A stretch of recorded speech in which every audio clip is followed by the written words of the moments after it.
Thank you. Thank you very much. Before I start, I just want to say thank you, especially to my colleague Daniel, for this opportunity, and to IACD and to Meredith for all her background hard work. It's wonderful, as I said, to be part of this global family. It always excites me when I realize that although we are in different corners of the world, we share the same passion. And I think it's a marvelous opportunity for us to be able to really connect and to be able to learn from each other. I'm no expert. I'm just passionate about what I do. I've done it for quite a long time, so I guess maybe that's where the experience comes in, but it's just wonderful to be amongst like-minded people and to be able to share the things that we all do together. And I think, thinking about COVID, I mean, the first masterclass that I did was way back in 2020, one of the first ones that we did on this platform. And I think, having gone through the COVID experience like all of us have, I feel like there's a desperate need for connection and a desperate need for doing things differently. And for one thing, Zoom is one of those things that has enabled us to be able to do this differently. But also, I think just the isolation and the trauma that if people have gone through, loss of life and so on, I think it's just opened us up for an opportunity to be able to think, how better can we communicate? How better can we connect? How better can we build communities? And I really believe that ABCD is the answer. So yes, I'm excited to be able to share with you. And I'm going to share my screen just so that I can be able to take you through a presentation, and then we'll have some question time afterwards. Can everybody see the screen? Yes, proceed. Okay. So if you have a look at these words, go to the people, live among them, learn from them, love them, start with what they know, build with what they have. But of the best leaders, when their task is done, the people will say, we have done it ourselves. Does anybody happen to know who wrote these words, and at what, in what year were these words written?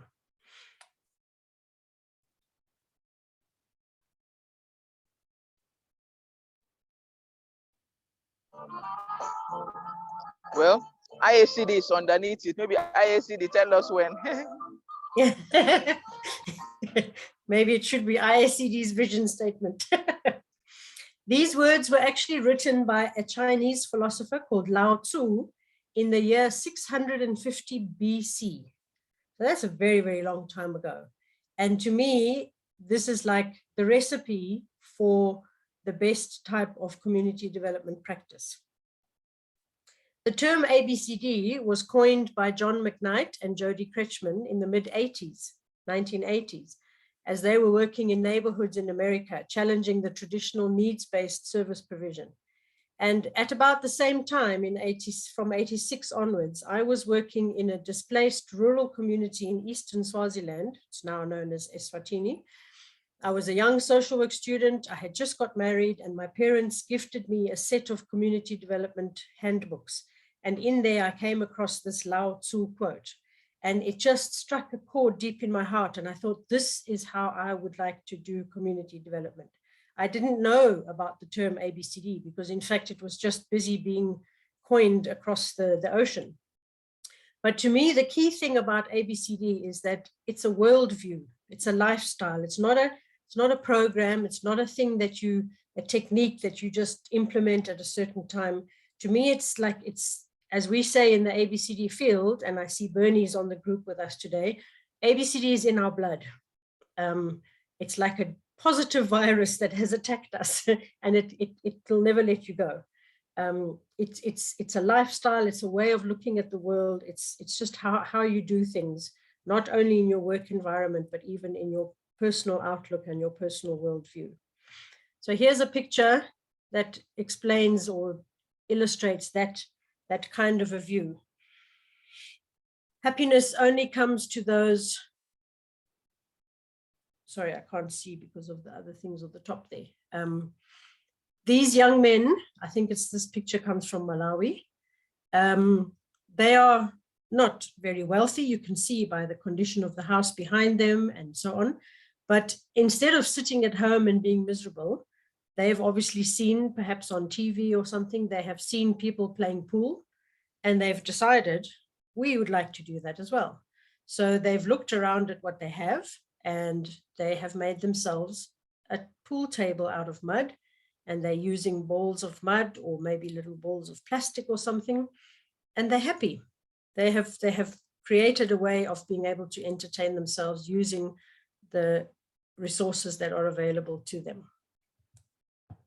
So ABCD it's a way of thinking, and it's an approach to development work. It's a conscious effort that focuses on your strengths, the abilities, the opportunities, talents, and gifts as the foundation or the starting point. It's an orientation to use what we have and to build from there. So this is development from the inside out. Communities will use the assets that they have identified as leverage or a bargaining power when they engage with stakeholders and when they form partnerships with maybe external funders or external partners. So the spirit of ABCD can be captured in the slogan, start where you are, use what you have, and do what you can. And if you think about that, that's exactly what these young Malawian boys have done. They're in a rural homestead. They've started where they are. They've looked around. They've used what they have. They've done what they can, and they've built a pool table, and they're having fun. My favorite quote of all time is Margaret Mead's quote, which says, "Never doubt that a small group of thoughtful, committed citizens can change the world.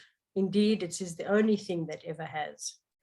And I think we've, all of us that are involved in community development, we've seen that, where you go to an area which seems to have endless problems and issues, a few group of people come together, a couple of like champion people, they get together and they do something, and things will change. So the key principles that we focus on in ABCD is to say that nobody has nothing. If you're alive, there's something that's keeping you alive. And what we like to do is to be able to help people to find out what that something is. Because so often people focus on financial gain, and they think that in order for me to get out of poverty, I need to have money. But people have resilience, people have ideas, people have passion, they have energy, they have time, they might have land, they might have skills from before. All of us have got something that enables us to keep waking up every morning. And we believe that stories of success are the key starting point. So when we engage with a new group of people, we need to be asking them, what has already worked? What are your stories of success? Because so often as development workers, we rush into an area, we have all the solutions in our back pocket, we have funding as well, and we say, come, these are the things that need to be done. We need to be slow in the entry process. We need to start and say to people, what is working here? What have you done successfully up to now, and build on that? Because that helps to stimulate an opportunity-seeking mindset. It helps people to think about, okay, I've got this bit of land, I've got this here, my neighbor knows a little bit about that. Perhaps the two of us could get together and start a small business or start a little chicken project or something, rather than the needs-based, which makes people feel like I have to sit and wait for some government department or some external expert or some international NGO to come and kind of rescue me. The power of collaboration and social capital is huge in ABCD because it's who we know, it's how we connect, it's how we work together. So collaboration and social capital is incredibly important. And the importance of mobilizing community assets. And you'll see just now, I'll talk a bit more about this. We need to, once we know what those assets are, we need to put them to work. And that's where the mobilizing comes in. And social entrepreneurship stimulates economic capital because people do need to make money. That's how life works. And so social entrepreneurship, helping people to take those community assets, mobilize them and turn them into something that can help them to create income for themselves. So this is the three-step process. We start with the blue, if you think of the clock at 12 o'clock going round, the blue is the mind shift. So we need to help people to think differently. Think about those concepts that nobody has nothing. All of us have something that enables us to get started. It's that idea of the glass half full rather than half empty. Start where you are, use what you have, do what you can. Look at what is available and think positively. Think about what is it that I can do and how can I mobilize what I have. And then the next part of the process is around the bottom, which is the mapping, because we need to identify what it is that we have. I often think of this in terms of going shopping. If I just jump in the car and rush off to the shops and walk around, I don't know what's in my cupboard and what isn't. So I should really start at home with my little shopping list and open the cupboard door and say, okay, I don't need sugar because I have, but I don't have milli meal. I've run out of eggs, but I do still have bread, and so on and so on. We need to know what it is that we have before we can find out what it is that we don't have. And that's basically in that mapping process, that's what we're doing. We are identifying our assets. If we stopped at this point, all we would be doing would be having a nice set of pretty maps and lists of assets and so on. It wouldn't help us in any way. And this is where the final step, the mobilizing of those assets, is critical, because it doesn't help us to just look at a community and say, oh, isn't that nice? They've got a nice piece of land and they've got a whole lot of people who know about chicken farming. We need to mobilize those assets. We need to go to the local government and get permission to use that land. We need to generate funding. We need to start a chicken project. So the mobilizing aspect is the final key phase of ABCD, where we get people to link up the assets that they have with possible external partnerships and so on, and actually make a difference in people's lives. I've come up with what I call my ABCD pizza, which is a way of just visualizing all the different assets. So again, if you start at the top with the red triangle, we start with the storytelling, with appreciative inquiry techniques, helping to connect the community, finding out from people what has worked, what works well, what have you done in the past, who knows how to do what, and so on. That is where we just understand and find out, connect with the community. The little outer ring of this pizza are the tools. So we use storytelling, we use timelines, and the appreciative inquiry techniques. Towards if you go clockwise, the second asset is human assets, which are what each one of us can do. Each one of us has got something that we are good at, that we are passionate about, that we are knowledgeable in. It doesn't have to be formal knowledge. It could just be something that we are good at, like singing in church or gardening. It's something that we just love. Then the next one is the social assets, is the connections, the social capital. Who do we know? Who can we connect with? What good links do we have in the community, and so on. The bottom one is the physical assets, which is the infrastructural stuff, the man-made buildings, vehicles, roads, dams, those types of things. The blue one is the natural assets, all our God-given things that have been given to us, the land, the sea, the water, the mountains, the plants, animals, and so on. And then the last one, the purple one, is financial assets. And that is where we bring in the economic aspects. And when we do the mapping in this order, starting at number 1 and going round to number 6, you'll find that people almost forget about the money. They are so excited when they realize that they have someone in their team who knows how to do beadwork, for instance, and somebody who can connect us with an international market that's looking for African beaded products. And there's somebody in the community that has access to the church hall and can allow us to use that hall. And we've got the natural assets where we can have market days where people can sit outside in the sun and sell some of the things. And then they think, oh yes, but there's money involved. If we go in with a needs base and we say to people, what do you need? The answer to that question most often is, we need money. So you can see how the ABCD totally flips this whole process on its head and starts with, where are you? What do you have? And what can you do to get going? So for those who are not so visual, that's the same thing, but just in words. the 6 different asset categories that we talk about. The first one being the storytelling, and then the other 5 are all the sustainable livelihoods assets. South Africa has a thing called stokvels. I don't know if that's elsewhere in the world, but it's like savings clubs. So if we look at ABCD in community development perspective, this is me, the young social work student living in rural Swaziland, having come across those Lao Tzu words.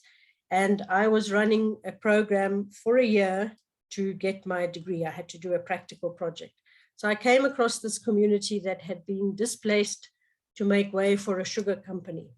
And they'd been put into this community where there was no water, there was no infrastructure, there was really nothing much for them. And they were living off growing cotton. The men mostly left the area and went either elsewhere in the country or across the border into South Africa to find jobs. So the women and the children were at home trying to survive. The very first thing we did was that bottom picture showing the candles for sale in the local village shop. We started by making candles for ourselves because there was no electricity in the area.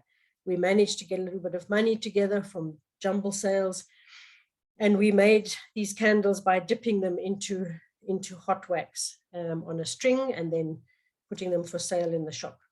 As the program developed, the women said that they needed a preschool because they said, we are busy working in the fields and there's nowhere for our children to be. So again, with very little funding available, we were scratching around and finding bits and pieces here and there. And the one thing in that area that they did have was excellent clay soil. So the top picture shows some bricks that we made using a very simple alternative technology machine. It's like a huge garlic press, if you like, where you just put in some cement and the clay, tiny bit of water, you squeeze this machine hard and out comes a brick. So basically that collection of 100 bricks there comes out of one bag of cement. And we made all of our own bricks and we started building our own community buildings. And the picture on the right-hand side is the storeroom that we used because the 2 men that worked with us who were youngish and they didn't have jobs outside of the community. They wanted to get involved in community projects. So they started making fencing, but they needed somewhere to put all of their equipment. So we used some of our own bricks and then we ran out of bricks. So they said to me, just go to the local club and bring us back some beer cans. So I came back with my vehicle full of beer cans, which we filled with sand.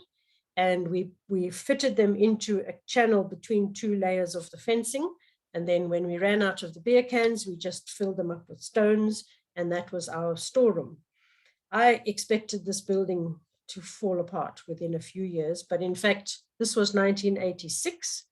And I can tell you that that building is still standing 30 something years later. So towards the end of that year, I realized that there was just so many other things that could still be done. And I saw that I really was only beginning to understand this community and the issues and their passions and so on. So I thought, well, I've got my degree, but let me just stay and see if I can help a little bit more. And 12 years later, I finally left the community of Mafutula, having got some international funding, set up an NGO, employed 5 people. We did boreholes, we did preschools, we did veggie gardens, we did a micro enterprise scheme where we got funding from the King to start a loan scheme for small businesses. We did business training, we did all sorts of things. And that really was, you can say, my real university, because working, following those Lao Tzu words was really the best possible training I could have ever had. So that is an example, if you like, of ABCD in a community setting. So if you look at the next level, the Clothing Bank is a marvelous non-profit organization in South Africa, which their vision is to inspire and skill and support unemployed South Africans to eradicate poverty in their families. And their mission is to empower unemployed people to become financially and socially independent by supporting and nurturing them to start sustainable businesses. So I will just show you the video because she will explain this to you better. My name's Tracy Chambers, one of the co-founders of the Clothing Bank. Clothing Bank was started in 2010 with the express purpose to help unemployed mothers become financially and socially independent. And we do that by having partnerships with most of South Africa's retailers. And they donate all of the excess product to the Clothing Bank. And we then use that product to change lives. We recruit unemployed mothers into a very comprehensive 2-year program. And we develop them using various tools and training modules to become self-employed business owners. They then buy and sell the clothing from us, and in the last 12 months, those women nationally across our 5 branches made over 30 million rands worth of profits for themselves. And then our ultimate objective is to help them use that money to eradicate poverty in their lives. We have a slogan that says, don't give a woman a fish, teach her how to fish, and teach her how to sell her fish. So if you can sell and learn to sell with confidence, you can have a business for the rest of your life. And we're very proud of the work we do.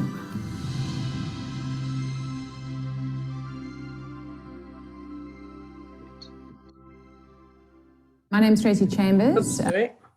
So this was an excellent model that has won awards around the world. The idea being that excess clothing, as Tracy said there, excess clothing is given to the Clothing Bank. The ladies come in and they debrand it, they price it, and they are able to buy the clothing at much cheaper basis than they would in a shop. They then take that clothing into the communities and sell it and create a profit for themselves.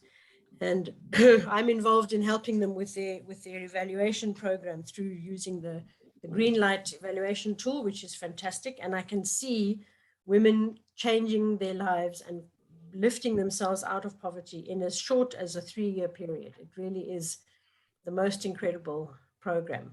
And so their focus is on the human level, is the head and the heart and the hands, which is one of the tools that we use when we are mapping human assets. So in terms of the heart, they create a place for people to heal. Because a lot of the time, the unemployed women coming into the program have come out of domestic violence, they've come out of abusive situations or situations of deep poverty, and they don't feel able to lift themselves out. So there's a lot of life coaching, there's a lot of counseling, life skills, and deep personal growth that happens at that heart level. The head level is where they are given skills in business, in financial management, computer literacy. They have a mentor. Each woman is linked to a mentor during the period of her time at the Clothing Bank, and they are able to really build up their head skills and become knowledgeable as business people. Then the hand skills is the practical skills for income generation, where they have access to the economy through proven, viable, and accessible business opportunities. They can access resources, capital, and the quality stock that they can afford.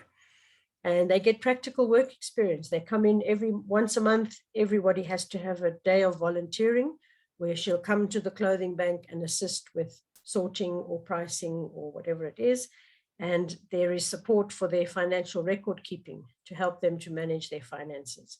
And as Tracy said, within a year, there was a 30 million rand overall profit level generated by all the women involved in the program. Since then, they've also added what they call the Appliance Bank, which is a program that supports the men in the community to fix things like heaters and irons and radios and microwaves. So they have the similar model where things that are slightly damaged in the shops get given to Clothing Bank. They teach the men how to fix them. They can buy it back cheaply and then resell in their communities. And then the third thing that they've now started is an early childhood development program called GROW, where they support women in communities to run proper, well-equipped, well-set-up preschools. So it has now become a much broader program than when it first started with the Clothing Bank, but their foundation is ABCD, where they are looking at helping people to mobilize the assets which are available to them.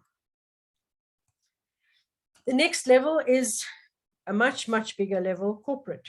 SAPI, I'm sure most of you know about SAPI, large international company that grows trees and turns it into paper and all sorts of things. Some years ago, after meeting Marie Lee, who was on the ABCD training with me in 2012, she runs a development communication company. And she was approached by SAPI to say that they were having problems in the communities alongside their forests where people were setting fire to their trees. And they said, could you please come in and do some posters and some, broadcasting campaigns, maybe a radio show, and hopefully we can find a way of stopping these fires from happening. And when Marie and her team went into the communities and started talking to people, they realized that there was a much deeper issue at play here. What had happened was SAPI had been approaching communities alongside their plantations to say, would you grow some trees for us so that we can improve our production levels? But in the way that this was introduced and explained, it didn't come across clearly, and people believed that they were now being employed by SAPI. So trees were planted, the land was cleared, trees were planted, people were shown how to do it. And at the end of the first month, people said, right, well, where's our SAPI salary? And of course, there wasn't one, because the arrangement was not that they would hire these people, they would just get them to use the land and then buy the trees from them in whatever, 9-10 years time when the tree was fully grown. So this created a lot of tension and misunderstanding, and the people got angry and they went and set fire to the plantations. So Marie realized that this was now a much bigger issue that was not going to be solved just with a few posters and radio programs. So she suggested to them that they needed to think about ABCD as a way of trying to address the issues and give the community members something else to work on while the trees were growing.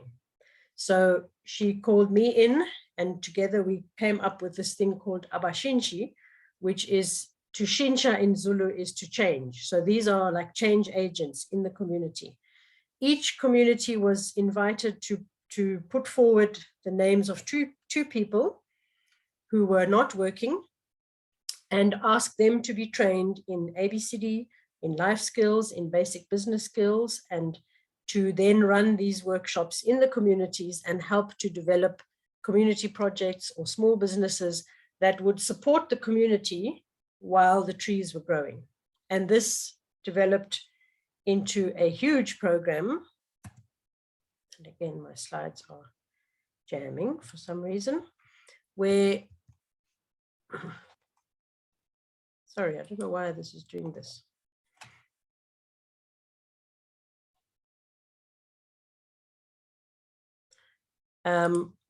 We then worked on training people in the communities, and I had to also train the management to get them on board, because if you're wanting to do a big program like this, you have to have management saying, this is a good idea, we will put money behind this. So from the beginning, from 2014, there was a baseline research conducted. There were 587 individuals who took part, and then we started the pilot in 2015. We started with 9 communities, 18 abashinshi, and they reached just over 3,500 people in their workshops, and they started 60 different ABCD projects. And you can see as the years go on, 1 year later, 234 ABCD projects, 270 the next year. By 2018, they were in 56 different communities. 2018, they were spending a whole lot of money reducing the amounts of fires and so on. And they ended up in 2017 having an alumni club, so that members who'd gone through the 2-year program could be self-sustainable, support each other, stay in touch with SAPI and so on. And this program was really incredibly successful. The reason being that management from the top level, from the CEO himself, they were the ones, he was the one that was fully behind this whole program. And it was part of an extensive community program I'm just trying to get back to this thing where they had 4 different aspects to their program. So they had the ABCD program, the youth life skills training. The Ifaletu was a program that focused on the elderly and collected stories from the older people about the history of their areas, the traditions and so on. And then they also had a program focusing on the children where they ran holiday programs. And along the top there, you can see all the different awards that DevCom has won with this Abashinshi program. So what I'm getting at here is that you've seen me talk about ABCD at 3 different levels. Me, the little young social worker in Swaziland, doing candles and bricks and various things. The mid-level, which is Clothing Bank, which is a large, successful NGO, and then SAPI, huge multinational corporate level. So why I'm sharing those 3 different stories is because I want you to see how ABCD can work in different levels, and it's adaptable. It values the dignity and worth of community members. So it's seeing them and meeting them at a point of wealth. So saying to community members, you have something, let's build on it. Instead of coming in and saying to people, shame, you're poor, you don't have anything, let us bring everything to you that you need. It is a respectful approach. It values the dignity and worth of community members. It changes lives. And as you can see, it's global by the fact that we have people from all around the world on this webinar right now. And ABCD is shared around the world. And for an example of that, you can join us next month, beginning of October. We are having an unconference, ABCD unconference, where we're going to, for a period of 48 hours, virtually travel around the world and hear about ABCD in different corners of the world. It really is quite a fantastic experience. So that is my presentation. Thank you very much for listening. And if there are any questions, I will stop sharing so that I can see you all again. And let's open up the floor for some discussion or questions. Thank you, Janine, for a wonderful presentation, taking us down the journey of ABCD. Of course, I know there's a lot more that can be said and that can be done, and time allowing, we could even go into sessions and do practical stuff. And thank you very much. Of course, there will always be another opportunity to continue sharing. Can we give Janine a round of applause and appreciation? Thank you. And Janine has invited us to a session of interaction. So I'm inviting all of us, if you need any clarification or any contribution to make. Again, community development is participatory. There's no professing of expertise, as Janine started by saying. She's just one of the passionate presenters of ABCD and the practitioners of ABCD, and equally we also passionate in our own way. If you can share, then that would be welcome. Normally I start with the DeWitt, but DeWitt sent his apology. He's already in a plane somewhere, so he's not able to join us. But he sent his warm regards to us as we deliberate, and wished as well. So Yaya Jamilu, you have your hand up. Say something. Thank you, Rob. Good morning here from Nigeria and good afternoon from Kenya. I know that it's almost afternoon in Kenya. Yeah. I want to start by appreciating Janine for her productive presentation. Actually, that your presentation was an eye-opener for a younger coming or a progressive community development like me. I also wanted to appreciate my lecturer and my mentor, Dr. Daniel Muya. And mine was just a request, not an observation or calling for clarification. I will appreciate if Dr. Janine can share the slide with us so that it can be a guide. Whenever maybe one is approached with issues like that, you will just refer to the slides, and any other guiding material that she thinks would be important to the growing ones. Thank you very much. Thank you, Jamilu, and thanks for the warm words. This recording is going to be available after a day or two when Meredith manages to process it, and it's going to be available on our website, IACD website, so that we can be able to interact with it. And also it's going to be available on YouTube, also for us to interact with it. So that will be taken care of. But of course, we need to allow Meredith a few moments, a day or two, when she can be able now to get it processed, and then it's posted online.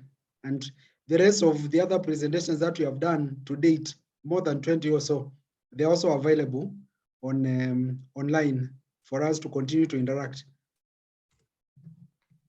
Okay, thank you. Any other observation? We could also use the chat to raise questions or comments. I'm seeing one where there's, how do you deal with opposition from stubborn saboteurs? Can you share a scenario that? And of course, there are a few others. You always have stubborn saboteurs. And in fact, in the SAPI case, we had one where there was a guy who felt like he had a PhD, he was much more clever than I was, and he had all the answers, and he would sit in the workshops and try to undo all of the learning that I was doing. And the interesting thing was that you need to trust the community members, because once they get that ABCD in their blood, as I said earlier, once they get the idea and to the realization, they have that mind shift where they realize, this is in my hands, I can make the change.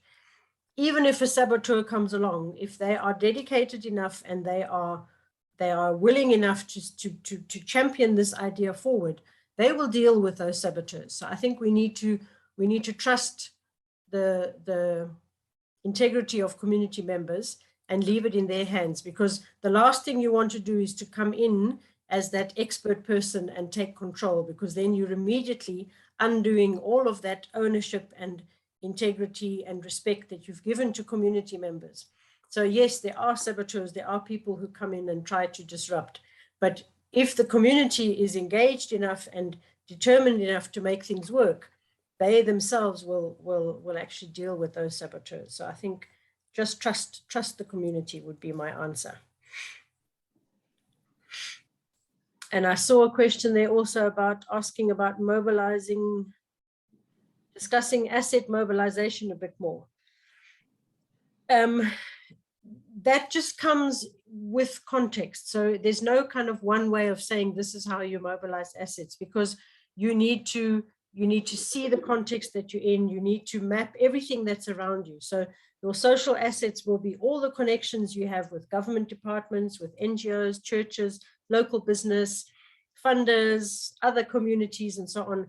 And your mobilization efforts will be context specific. So depending on the area that you're working in, once you've mapped out all the assets, you would literally have like a whole room full of different charts showing people's individual assets, our list of social assets, our relationships, the connections we have, the formal ones plus the informal ones. We'll have a community map of the physical and the natural assets. Then we do a fantastic thing called the leaky bucket in the financial thing, where we look at how does money enter the community, how is it spent, and so on. All of that, there's a whole process in the ABCD process where you sit and help people to say, right, all of the stuff that we have, what are we going to do with it?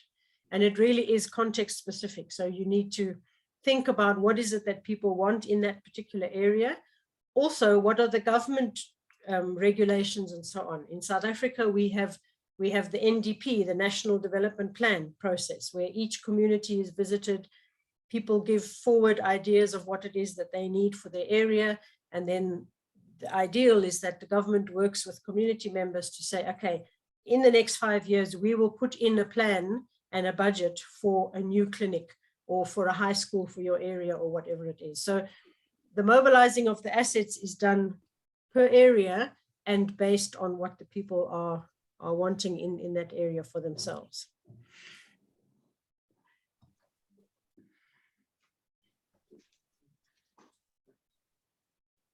Yes, and as Bernie says, ABCD has to be part of your own DNA. That's why we use that little picture of we've all been infected with this marvelous positive virus called ABCD. And you have to believe in it, because that again comes to that authenticity. You can't go into a community if you don't believe in ABCD, you don't believe in those principles, and you don't live your own life in an ABCD way. If you go into a community and try to talk to people about ABCD, they will very quickly pick up that you're not being authentic. And that comes the same for anything. You know, if you're trying to tell people to stop smoking and there's a cigarette hanging out of the side of your mouth, you're not going to convince them. So in anything that we are trying to share with somebody, we need to be authentic and we need to believe in it ourselves so that we can also share that same message. That's a good one. Leading by example and getting people learn through modeling what we preach. There is a question by Faye. He's asking that you shed some more insight on how to the role of organizations working alongside the community. As you say, they are moving from the charity model, but old mindsets are still strong. How do you confront the comfortable and those who still want to resist change? That is a challenge because, I mean, I think, well, I work in the South African NGO sector mostly, and I think a lot of NGOs are still very funding dependent, and they don't see themselves as being able to work outside of having some kind of funding to support them. And so what we say to people is move towards a social entrepreneurship model. Look at what it is that your organization is providing, because often the services that you provide or the things that you do could actually be paid for. But we as an NGO sector feel like, no, well, we're just doing this because we are good people and we're serving the community. So we try to encourage NGOs to say, if there's something that you do that you're good at, like if there's somebody in your team, maybe your NGO secretary is a very good typist, she could, on the side, she could type up people's CVs in the community because they don't have access to computers and printers. That is a small service that could be offered, but it shouldn't be done for free. Charge people, even if it's 20 Rand, 50 Rand, that is a service that your NPO is providing. It could be a small funding source. It could be a channel. If you have a photocopy machine in your community and a lot of people in that area don't have access to something like that, there's nothing wrong in my mind with you charging for people to come in and make copies of something that they need. You're not going to charge them exorbitantly and abuse them, but you are providing a service which is actually cheaper for them than having to get on a bus and go all the way into town and find a stationery shop. Those types of ways of helping communities to think differently is all part of that first phase in the process of helping people to change their mindsets so that the NGO itself starts operating and thinking on an ABCD level. But it is a challenge. Long-standing approaches and ways of thinking are always hard to change. Okay, thank you, Janine. And that's an important observation because often we've been so conditioned to things being done for us in communities, the government being the provider of all sorts of things, and those who are able doing much of what needs to be done on behalf of everybody else in the community. While ABCD is shifting the focus, where all of us in the community, if we come on board, we still have some contribution we can make to make a difference. And that mindset of that there is some people who are more privileged and advantaged, who are more resourced than others, that's what ABCD is trying to disabuse, so that then we can own the process of transforming our communities together. And then we can also create together what is possible and what is desirable for all of us, by also making the contribution from whatever point of strength that we have, even in our weakness, because that's what we are trying to say. Every one of us, even the weakest, has something they can put on the table that can be operationalized for the development of our communities. And of course, nobody has nothing. Yeah, exactly.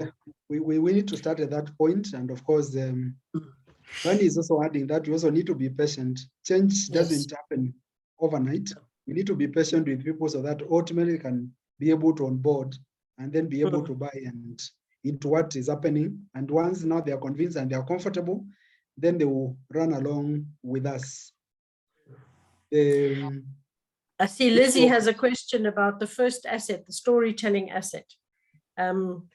I can tell you a story of an organization that I went and worked with in Port Elizabeth, in fact, the town that Bernie comes from. Also with my friend Marie, we were doing work in the community there, and it's an area that is traditionally full of gangster crime and you know, people, the training center that we worked in had bullet holes through all the glass windows. And I went in with a colleague to go and do some ABCD training. And when people live in an area like that, they all were saying to us, hey, we live in a rubbish place. This place is so horrible. And especially the youngsters were like, if only I had money to get out of here, I'd go to Cape Town, or I would go to Joburg. I would leave here because I hate this place so much. It's unsafe. You know, the children are unsafe walking to school every day. You never know when somebody's going to be caught in gangster crossfire and so on.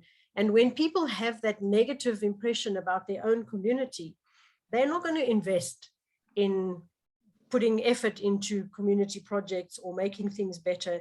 All they want to do is get out.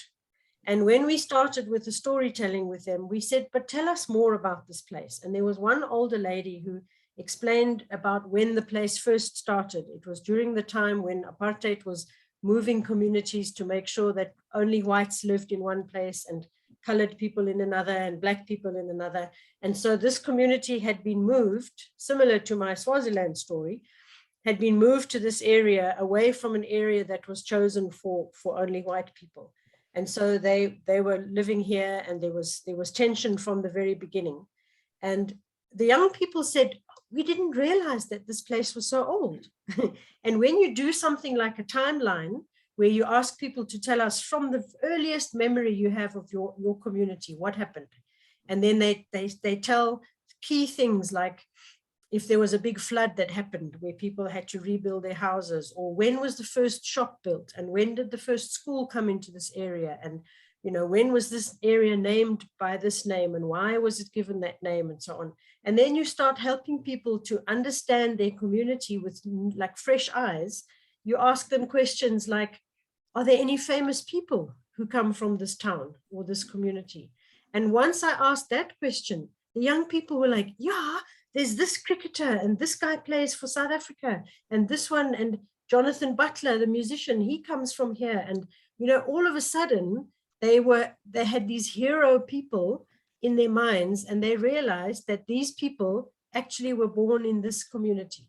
And by the time we finished with the timeline exercise, we had these pieces of paper right across the floor showing what had happened from that early time when the community was resettled, right up until 2020 when we were there with the workshop. And the youngsters were like, wow, now I feel like I love my place because I'm realizing that it's more than just this gangster crime-ridden community. And so one of the things that you can do in a storytelling phase is to, for instance, if you have access to technology, show them the Chimamanda Adichie TED Talk called The Danger of a Single Story. That is a most powerful TED Talk, which helps people to understand that we must never just have a single story about a person or a community or a process or anything. There's always another side to that story. And so when you show that TED Talk, get people to understand that this area, which is crime-ridden, full of gangsters, full of death and shooting and all sorts, it also has an amazing, rich history. And the young people in that community suddenly were like, wow, I love this place. Maybe I should stay here. Maybe I should try and start a business. Maybe I should help the other young people in my community so that we can stay here, we can invest in our community, and we can build it to be a better place. So I think that first phase is very important because it also gives dignity to the people in that community. We're not just driving in and saying, oh, we know what this place is like. There's your single story. You come to a rural community or you come to a township in a South African setting, if you have your preconceived ideas of poverty, dirt, HIV, whatever it is, domestic violence, you are imposing your own impressions, which may be completely false, onto people that you've never given them the value to be able to say, hello, who are you? Where do you come from? What's your story? And so there are lots of different storytelling techniques where you can just sit around a campfire and literally ask people, tell me your life story. Or you can use narrative therapy tools like the Tree of Life, the timeline, any of those things, but just basically asking people, as we say in ABCD, what is strong, not what is wrong. And you can hardly hear the difference between those two questions, but they are worlds apart. What is strong? What works? What is good about your area? What do you do well? What works in your area? Not saying what is wrong, because there's lots wrong. There's always lots wrong in places, but we don't focus on what's wrong. We don't focus on the needs. We don't focus on the problems. We start by saying, tell us what works, what is good, what is strong about your community, because out of those stories comes a love and a passion and a connection with your community where people will say, you know what, this is something that it's worth investing in, it's something worth fighting for. So I hope that answers your question, Lizzie. Excellent. Start with what is strong and deal with what is wrong. That's right. Okay, thank you, Lizzie. And Lizzie is also a presenter who is lining up to come on board, and we are grateful for the interest and the presenters who are coming next on board, also shaping their presentations. Thank you very much. I'm so encouraged, because this is also a forum where, besides learning, we also network and come to touch base with all of us in the region. Thank you very much. Any another comment, observations?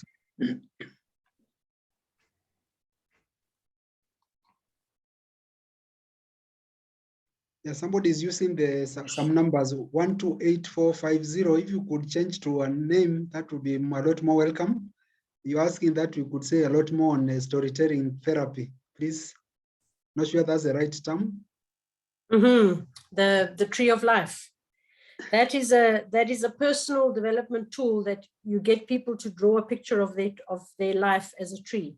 So you basically, you start with, I mean, it's hard to tell you now in a short webinar like this, but the roots are like literally your roots, your ancestors, who are the people that you come out of. The trunk is more like your milestones in life, things that have happened to you as you've grown. Your branches are your hopes and dreams for the future. The leaves are people in your life currently. The fruits are things that you feel you can be proud of, that you've achieved. And then the only kind of negative thing, I suppose you could say, is on the tree, there are also little insects or little worms that come and try to eat the fruits or try to eat the leaves. Those are the kind of challenges, the things that upset you. Maybe it's a financial challenge or something. But when you see those in comparison to your whole tree, you realize that you have so much strength in your life story that you can more easily deal with those issues and those challenges. And it's an incredibly powerful way of enabling people to come to terms with their whole life story, because just as a tree has a knot on it, or maybe the lightning came and struck a branch and the branch cracked off, those things happen to us. We have loss, we have retrenchments, we have illness, we have divorces, we have all sorts of things that come and attack our tree and cause those knots in the tree. You'll never find a completely smooth piece of wood. Every plank of wood will have some kind of a marking or a knot on it. Those knots are things that have happened to us, and yet the tree carries on growing past those knots. The tree absorbs those knots and it becomes part of the actual fabric of the tree. So it helps people to come to terms with their life stories. And I've done this many, many times with many groups around the world, and everyone finds it incredibly powerful because it's helping us to see who we are and where we come from, and to realize that everyone has got things that they've had to deal with, which are not easy. So the Tree of Life, you can find it on Google, I'm sure. The Tree of Life is a very, very powerful tool to use. It's only one of the storytelling tools. Thank you. I think that deals with that. Samuel, if I can respond to you, asking that we give you a template which you can forward to an NGO in some place in Southwest Nigeria so that they can use. And I think the short and the long of that is that you're asking that a program that can be done in a master's program is fostered to an NGO so that they can read it on their own. ABCD, just what we have done is just an introduction. It's a whole process that for them to make sense, they need to be taken through it in a very systematic manner.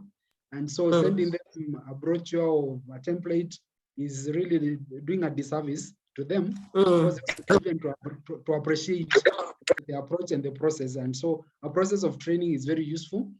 Janine is running a training program on ABCD. I suggest Janine, you could put the link so that they can get in touch with you. Someone can pick it up, share with the NGO, then they can get in touch with you to be assisted in a more structured manner, and that would be a lot more useful. Yes, certainly. I'm actually starting it on Friday, and I've got 3 people from Kenya who are attending. Yes. I'm running it as a 6-week online program, 3 hours every Friday from this coming Friday. So if anybody is interested, you can drop me an email. I'll give you my email in the chat here. There is a cost because that's how I make my bread and butter. So there is a cost to the course, but it will give you the tools, because as Daniel says, it's not a technique, it's not a thing that you can just go and say, do this, fill in this box. It's not like a checklist. The process itself evolves. And as Bernie will tell you as well, you can't go into a community and say, we're going to do the ABCD and we're going to end up by opening preschools. As the process unfolds and as you work with the community, the outputs are determined by the process itself. So it's not, and that's why funders sometimes are uncomfortable with the whole ABCD idea, because it takes time. Dealing with people and dealing in communities takes time. You can't say we can finish this in such and such a time. And also the outcome is never determined from the beginning. You have to engage with the community, work out what's there, mobilize the assets, and something has to come out at the end. And we can never say what it's going to be, because that would then be imposing our development ideas on a community. Yeah, that's great. And Robert Chambers from IACD Sussex talks about assuming absolute ignorance as you go to communities and working on a participatory manner, so that then you allow yourself now to discover and to be guided by the process and the discoveries therein. And then together with the community, then you can find out where you are and where you need to go. So Janine has shared the email address, jwinspace@gmail.com, and then it's also shared the link for gender.org Australia. These are our partners based in Australia who are so co-passionate promoters of ABCD. And so if you link up, then you'll be able to be assisted. There is also, I think, the conference that Janine has talked about. That conference, there will be also packages on ABCD. If you can register, is an overnight kind of situation, 48 hours of just learning all over the place, and from experts from all over leading the process. So if you can again link up in the conference, that will make a lot of difference. Any further observations, concerns that we can address? Sorry, I saw that I gave you the wrong link for YIDA. It's actually yida.com.au for Australia, not .org.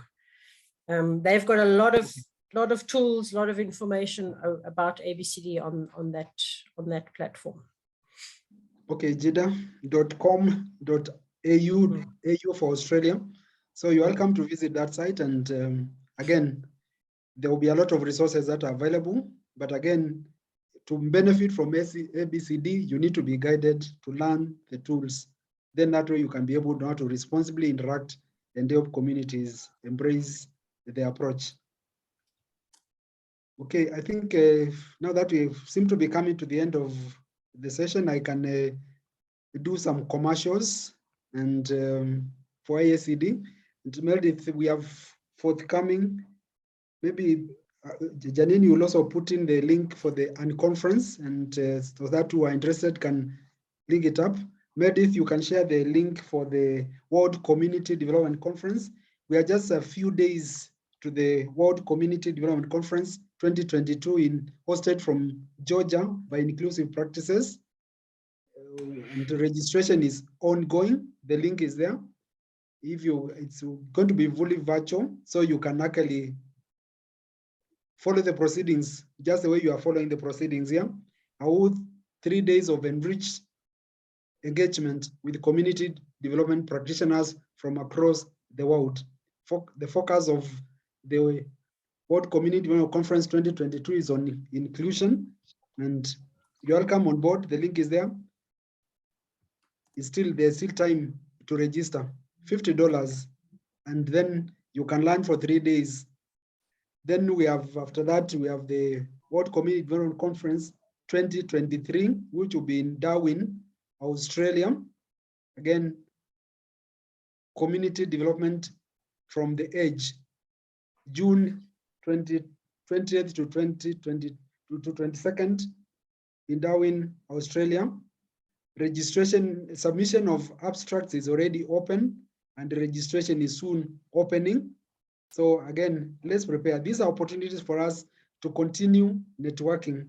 And so we have a lot of head start, especially for the Darwin conference. There will be a bit of resources to put together so that we can travel. And this time now, meet in person in Darwin after the break. The last in-person conference was in Dundee in 2019. And so, of course, the interruption of COVID came in, but now we can go back in person in Darwin 2023. But to go there, we need to go through the virtual conference 2022.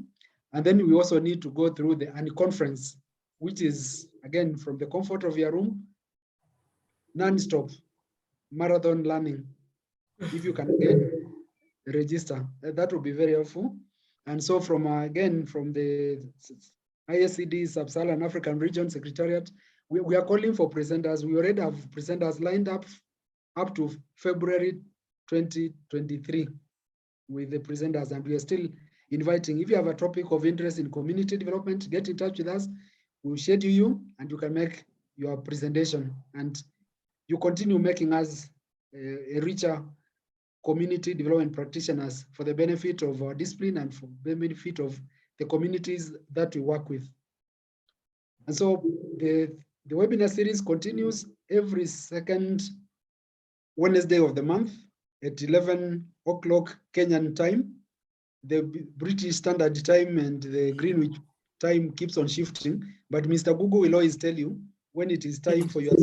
If you pick the Nairobi time, there's a reference point, then it will go back to the appropriate time, and then you don't have to get lost.